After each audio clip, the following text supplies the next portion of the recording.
উফ, কিরে সামনের মায়াটা দেওস না, সুন্দর আছে রে। আরে মায়াটারে চিনা চিনা লাগতেছে।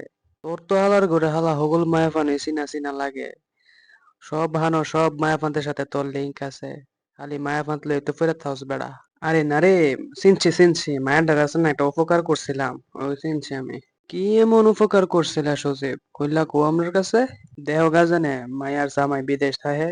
তো রাতের বেলা মায়ার ডর লাগতেছিল, তো সজীব গিয়া মায়া ডরটা ভাঙাই দিয়েছে রাতের বেলা, এটাই আর কি। সজীব তো আবার আমরা একটা ফোন দিলে আইতো না, যে বন্ধু বিপদে পড়ছি সজীব এমনি আইতো না, কিন্তু মায়া পানের বেলা বেড়া ঠিকই যাইবো গা।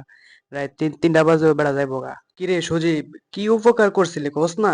আরে হুনুস না, এই বেডির জামাই হয়েছে কানা। তো এই বেডির সাথে সুদলিং বং করছি, যাতে এই বেডির সন্তান কানা নাও, বুঝছস, এই উপকারটা কইরা দিলাম। আর এইটা উপকার তো আমি ডেলি ডেলি করি।